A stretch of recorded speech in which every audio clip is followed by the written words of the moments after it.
Bem-vindos, ouvintes, a mais um mergulho profundo aqui no Fé em Letras. Hoje a gente vai desbravar um tema fascinante e, admito, um pouco apreensivo para mim, a escatologia. É isso aí, vamos falar sobre o fim dos tempos, mas calma, não precisa se esconder debaixo da mesa. Essa jornada vai ser bem mais instigante do que assustadora, eu prometo. É verdade. Para nos guiar nesse labirinto de ideias, a gente tem a companhia de um especialista, então se preparem para desvendar os mistérios do Apocalipse e diferentes visões sobre o destino da humanidade e quem sabe até descobrir se a gente precisa estocar comida na lata. Brincadeira. Ou será que não? Aí já é com você. A bússola para a nossa expedição de hoje vai ser o livro Contemporary Options in Eschatology, A Study of the Millennium, do teólogo Miller J. Erickson. E já adianto, a leitura é tudo menos monótona. Erickson nos leva para um verdadeiro parque de diversões teológico, explorando as nuances da escatologia, mas dentro do cristianismo conservador. Isso. E aí, preparados para desventar os segredos do fim do mundo. Apertem os cintos porque a viagem vai começar. É um prazer estar aqui para desmistificar esse tema tão intrigante. A escatologia, muitas vezes, é vista como um bicho de sete cabeças, né? Mas, na verdade, ela nos convida a refletir sobre a esperança e o significado da nossa existência, mas à luz da promessa divina. Exato. E o que me fascinou no livro do Erickson é que ele não se limita a apresentar as diferentes crenças sobre o fim dos tempos. Ele vai além, investigando as motivações por trás dessas crenças, analisando os argumentos e as fragilidades de cada posição. É um convite ao discernimento, um exercício para a mente e para a alma. Sem dúvida. O livro coloca a gente diante de um mosaico de ideias, mostrando como a escatologia se desenvolveu ao longo da história, influenciada por diferentes contextos e correntes de pensamento.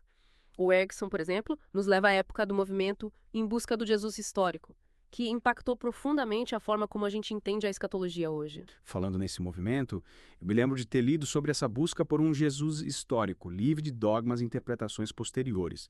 Eles usavam métodos de análise crítica para tentar entender o Jesus real, certo? E como isso impactou a escatologia.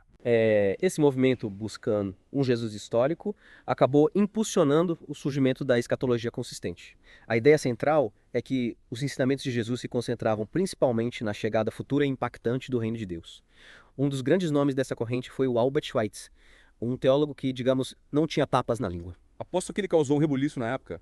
Que tipo de bomba ele soltou sobre o Jesus histórico? Ele basicamente desconstruiu a imagem idealizada de Jesus, argumentando que se a gente analisasse os evangelhos com rigor histórico, a gente ia concluir que Jesus estava enganado sobre o tempo da chegada do reino.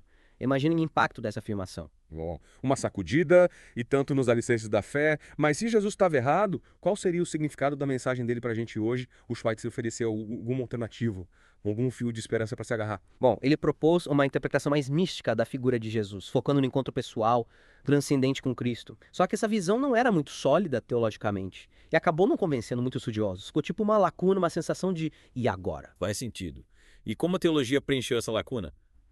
Que outras respostas surgiram à provocação do Schweitzer? Uma das reações mais interessantes foi a escatologia realizada. Ela, em contraste com a visão futurista do Schweitzer, defendia que os eventos do fim dos tempos já tinham acontecido, mas em um sentido espiritual. Ou seja, o Apocalipse já aconteceu, mas em um nível espiritual, intrigante.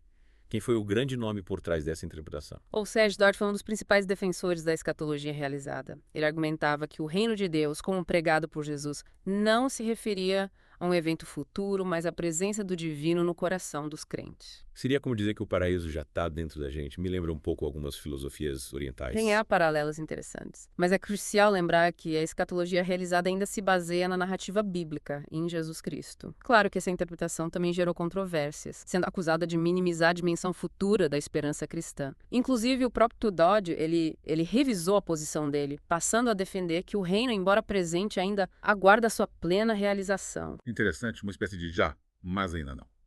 Me parece que a escatologia é um campo minado, cheio de nuances e reviravoltas. Mas me diga, a escatologia realizada foi a única resposta à provocação do Schweitzer.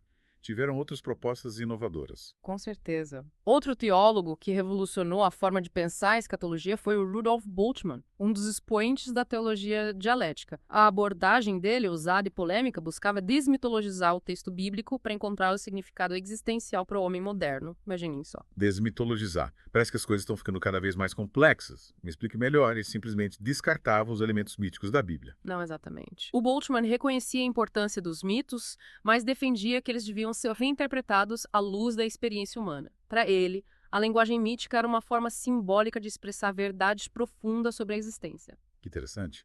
Você poderia dar um exemplo prático de como o Bultmann aplicava essa desmitologização? Claro, um exemplo clássico é a interpretação dele sobre a cruz. Para Bultmann, a crucificação de Jesus não era só um evento histórico do passado, mas um chamado à renúncia e ao autoesvaziamento no presente. Ele se baseava em Gálatas 2,20, onde Paulo afirma: "Estou crucificado com Cristo". Entendi.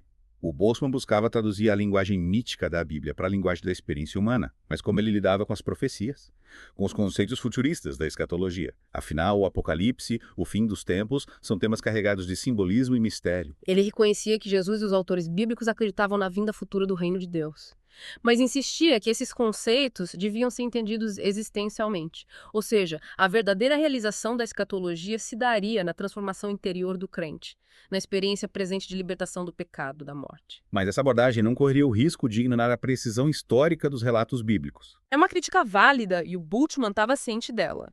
Ele argumentava que existiam dois tipos de história: a Listra, que se referia aos eventos factuais, e a Geschichte, que seria o impacto subjetivo desses eventos na vida das pessoas.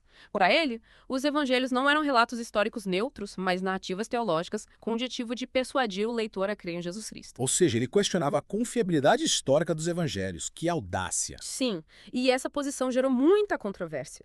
O Bultmann chegou a afirmar que os próprios autores bíblicos já praticavam uma forma de desmitologização. Sério, como assim? Ele apontava para autores como Paulo e João, que enfatizavam a salvação e o julgamento como realidades presentes na vida do crente. Por exemplo, em 2 Coríntios 5,17, Paulo declara: "Se alguém está em Cristo, nova criatura é". E em João 3,19 a gente lê: "O julgamento é este, que a luz veio ao mundo, e os homens amaram mais as trevas do que a luz, porque as suas obras eram más". Fascinante. O Bultmann argumentava que a própria Bíblia nos oferecia pistas para reinterpretar a escatologia em termos existenciais. Mas me diga, essa abordagem radical foi bem recebida pela comunidade teológica. Imagino que tenha causado um rebuliço. Como você pode imaginar, a teologia do Bultmann gerou reações mistas. Alguns a consideraram brilhante, libertadora, enquanto outros a viram como uma forma de esvaziar o cristianismo da sua base histórica. De fato, é uma proposta que nos convida a repensar profundamente a nossa fé. Mas antes de prosseguir com essa discussão, que tal uma pausa para respirar e processar tudo que a gente já aprendeu até aqui? A gente está só começando a nossa jornada pela escatologia. E falando em jornada, não se esqueçam de curtir, seguir o canal, ativar as notificações e compartilhar esse conteúdo com seus amigos. Afinal, quanto mais gente embarcar nessa aventura com a gente, mais rico vai ser o nosso aprendizado. E para quem quiser se aprofundar ainda mais no tema, deixe nos comentários sugestões de livros para futuras análises. A gente volta em breve com a segunda parte do nosso mergulho profundo na escatologia. Bem-vindos de volta ao nosso mergulho profundo na escatologia. Antes da pausa, a gente estava explorando a abordagem inovadora do Rudolf Bultmann, né? A tentativa dele de desmitologizar o texto bíblico. Claro que essa proposta gerou e ainda gera muitos debates acalorados, mas o Erickson não para por aí. Ele apresenta pra gente outro gigante da teologia, Jürgen Moltmann, e a teologia da esperança, que coloca a escatologia no centro do palco.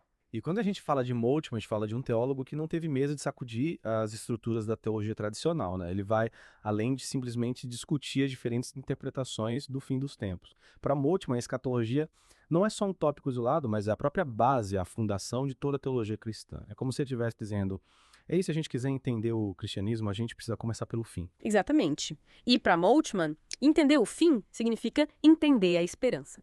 Ele via o Deus cristão como um Deus da esperança. Um Deus que está ativamente envolvido na construção de um futuro cheio de promessas. E essa esperança, para ele, não é só um sentimento vago, um otimismo ingênuo, é uma força poderosa capaz de transformar o presente. É como se a esperança para Moltmann fosse o motor que impulsiona a gente para a ação, que move a gente a construir um futuro melhor, mas sem perder de vista as necessidades do presente. Como ele diferenciava a esperança cristã da esperança secular? Afinal, muitas ideologias e movimentos sociais também se baseiam na promessa de um futuro melhor. Para Moltmann, a esperança cristã se distingue da esperança secular por estar enraizada na ressurreição de Cristo.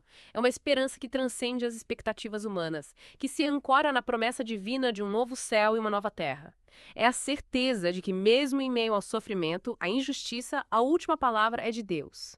E essa palavra é de amor, redenção. Entendi. A esperança cristã, então, seria como uma bússola que guia a gente em meio às tempestades da vida, que impede a gente de naufragar no mar da desesperança. Mas, ao enfatizar tanta dimensão futura da esperança, o Moltmann não correria o risco de desvalorizar a importância do presente. Afinal, a mensagem cristã também chama a gente a amar o próximo, a lutar por justiça aqui e agora. O Moltmann estava ciente dessa crítica, e ele argumentava que a esperança cristã não era uma fuga da realidade, mas, ao contrário, uma força motriz para a transformação do presente. Para ele, a promessa de um futuro glorioso não leva a gente a negligenciar o presente, mas a vivê-lo com mais intensidade, com a certeza de que nossas ações têm um significado eterno. Ou seja, a esperança cristã não seria um convite à passividade, à espera de um paraíso futuro, mas um chamado à ação, à construção de um mundo mais justo, amoroso, já que carregamos em nós a promessa de um futuro glorioso. Mas me diga, essa ênfase na escatologia, essa centralidade da esperança, não poderia comprometer a essência da mensagem cristã. Afinal, o cristianismo também se baseia em eventos históricos como a encarnação, a morte e a ressurreição de Jesus. O Moltmann reconhecia a importância desses eventos históricos, mas argumentava que eles só adquiriam pleno significado à luz da escatologia. A encarnação, a morte e a ressurreição de Jesus apontam para a consumação final do reino de Deus, para a redenção de toda a criação. São eventos que conectam a gente ao passado, dão esperança no presente e impulsionam para o futuro. Fascinante. O Moltmann realmente desafia a gente a repensar a relação entre passado, presente e futuro na teologia cristã.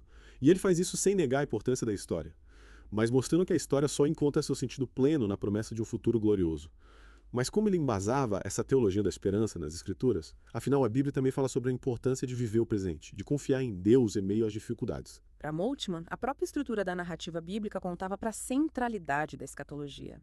Ele destacava a importância das promessas divinas no Antigo Testamento, a expectativa da vinda do Messias, a proclamação do reino de Deus por Jesus. Além disso, ele encontrava na ressurreição de Cristo o fundamento, a garantia da esperança cristã. Ou seja, uma última esperança não é apenas um sentimento subjetivo, mas uma realidade objetiva alicerçada na ação de Deus na história. E a ressurreição de Cristo seria a prova máxima dessa ação.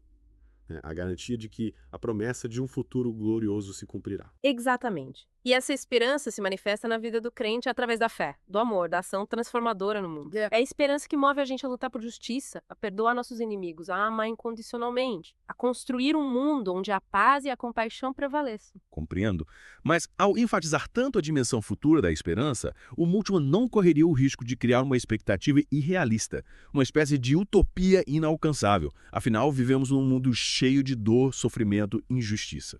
Ele reconhecia a necessidade de evitar visões utópicas e ingênuas e enfatizava que a esperança cristã se alicerçava na confiança na soberania e na fidelidade de Deus. A promessa do reino de Deus não era um projeto humano, mas um dom divino, que se realizaria no tempo e na forma que Deus determinasse. Ok, mas se a realização do reino de Deus depende da ação divina, qual seria o papel dos cristãos nesse processo? Seriam meros espectadores passivos, esperando sentados pela intervenção divina? De forma alguma. O Moltmann argumentava que a esperança cristã impulsionava os crentes a se engajarem ativamente na transformação do mundo, a lutar por justiça, paz e compaixão.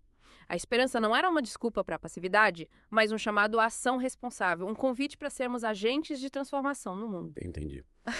A esperança cristã seria, então, uma força dinâmica que move a gente a agir no presente, tendo em vista a promessa de um futuro glorioso, mas sem cair em idealizações ingênuas ou em uma postura passiva. É o chamado à ação, à responsabilidade, à construção de um mundo melhor, com a certeza de que a última palavra é de Deus. Exatamente.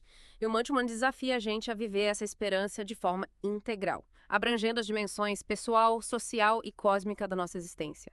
É uma esperança que transforma a gente individualmente, impulsiona a gente a construir uma sociedade mais justa e conecta a gente ao plano divino para toda a criação. Nossa, quanta coisa para digerir. A teologia da esperança do Moltmann realmente convida a gente a repensar a escatologia de forma profunda e inspiradora. Mas pelo que eu percebi, o Erickson não se limita a apresentar as visões do Schweitzer, Dodge e Boltzmann. Ele também explora as diferentes interpretações do milênio, certo? Aquele período de 1000 anos mencionado no livro do Apocalipse que causa tanta polêmica, diferentes interpretações. Sim, e essa é a parte mais interessante, na minha opinião. Preparem-se para um debate acalorado entre pós-milenistas, amilenistas e pré-milenistas. Que legal. Mal posso esperar para mergulhar nesse debate milenar e desvendar os mistérios do reino de Deus. Mas antes de entrarmos nesse labirinto de interpretações, que tal uma pausa para recuperar o fôlego? Afinal, nossa jornada pela escatologia está longe de terminar. E já que falamos em jornada, aproveito para convidar vocês, queridos ouvintes, a se juntarem a nós nessa aventura do conhecimento. Curtam o vídeo, se inscrevam no canal, ativem as notificações e compartilhem esse conteúdo com seus amigos. Afinal, quanto mais gente embarcar nessa aventura com a gente, mais rico vai ser nosso aprendizado. E para quem quiser se aprofundar ainda mais no tema, deixem nos comentários sugestões de livros para futuras análises. Voltamos em breve com a última parte do nosso mergulho profundo na escatologia. E voltamos para a última parte do nosso mergulho profundo na escatologia. Lembrando que nosso guia nessa jornada é o livro Contemporary Options in Eschatology, do Millard Erickson, que disseca com maestria as nuances do pensamento escatológico. O Erickson, ele nos conduz por um verdadeiro labirinto de ideias, mostrando como a interpretação do milênio influencia a visão de mundo de cada corrente teológica. Para começar, vamos explorar o pós-milenismo, uma perspectiva otimista que vislumbra um triunfo gradual do evangelho no mundo, culminando numa era de paz e prosperidade, mas antes da volta de Cristo. Pós-milenismo. O mundo onde o bem prevalece e a paz reina. Parece até utopia. Mas como essa visão se sustenta biblicamente? Afinal, o livro do Apocalipse, por exemplo, descreve cenários bem catastróficos para o fim dos tempos. Os pós-milenistas se baseiam em textos bíblicos que falam sobre a expansão do reino de Deus e a transformação do mundo pelo poder do evangelho. Eles interpretam as profecias de forma mais simbólica, argumentando que o milênio não precisa ser um período literal de 1000 anos, mas uma era de florescimento da justiça e da paz. Então, para os pós-milenistas, a história da humanidade teria um final feliz, com o bem triunfando sobre o mal antes da volta de Cristo. Interessante. Mas será que essa visão otimista se sustenta diante da realidade que a gente vê ao nosso redor? Guerras, violência, injustiça. Parece que o mundo está caminhando a passos largos para o caos. É compreensível questionar o otimismo pós-milenista diante da realidade que nos cerca, né? E é justamente nesse ponto que entram os amilenistas, que, como o nome sugere, não acreditam em um milênio literal. Amilenistas, aqueles que interpretam o milênio de forma alegórica. Me fale mais sobre essa perspectiva. Para os amilenistas, o milênio não é um período futuro, mas uma realidade espiritual que já está em curso. O reino de Deus, segundo essa visão, se manifesta no coração dos crentes e na luta contra o mal no mundo. Ou seja, para os amilenistas, a história não teria um final feliz com o triunfo do bem, mas seria marcada por uma constante tensão entre o bem e o mal. Uma luta que se desenrola no coração humano e na sociedade. Exatamente. E essa visão se tornou bastante influente na história do cristianismo, sendo defendida por grandes teólogos como Agostinho de Hipona. Entendi. Mas e os pré-milenistas? Onde eles se encaixam nesse debate? Pelo que eu me lembro, essa é a visão mais popular, né? A que povoa o imaginário popular sobre o fim dos tempos. Os pré-milenistas. Preparem-se para uma visão radicalmente diferente. Eles acreditam na volta literal de Cristo antes do milênio, que seria um período de reinado visível de Jesus aqui na Terra. Para eles, o mundo não vai melhorar gradualmente. É preciso uma intervenção divina, um ato de poder para instaurar o reino de Deus de forma definitiva. Ou seja, os pré-milenistas esperam por um apocalipse literal, com todas as suas catástrofes e tribulações, seguido pela volta gloriosa de Cristo e a instauração de um reino de paz e justiça. É uma visão que mexe com o imaginário com certeza. Mas será que essa leitura literal das profecias é a mais adequada? Essa é a grande questão. E o Erickson, ele nos convida a refletir sobre os diferentes argumentos e as diferentes interpretações sem tomar partido, mas mostrando pra gente a riqueza e a complexidade do debate escatológico. O importante é lembrar que, independentemente da interpretação que a gente adote, a escatologia nos confronta com questões fundamentais sobre a vida, a morte, o sentido da história e a nossa relação com Deus. Que jornada incrível! Eu confesso que comecei esse mergulho na escatologia com um misto de curiosidade e apreensão. Mas agora eu me sinto mais preparado para enfrentar os desafios do presente, tendo em vista a promessa de um futuro glorioso em Cristo. E que essa esperança nos inspire a viver com mais fé, amor e coragem, trabalhando pela transformação do mundo à luz do Evangelho. Afinal, como a gente viu, a escatologia não é só sobre o fim, mas também sobre o presente, sobre como a gente vive, como a gente constrói o futuro. Com certeza. Para finalizar, fica o convite para vocês, queridos ouvintes, continuarem explorando a escatologia. Leiam a obra do Millard Erickson, pesquisem, debatam. E, acima de tudo, busquem em Deus a sabedoria para viver a esperança cristã de forma plena e transformadora. E não se esqueçam, curtam, sigam o canal, ativem as notificações e compartilhem esse conteúdo com seus amigos. Afinal, quanto mais gente embarcar nessa aventura com a gente, mais rico vai ser o nosso aprendizado. E para quem quiser se aprofundar ainda mais no tema, deixe nos comentários sugestões de livros para futuras análises. Até a próxima e que a graça e a paz de Cristo estejam com vocês.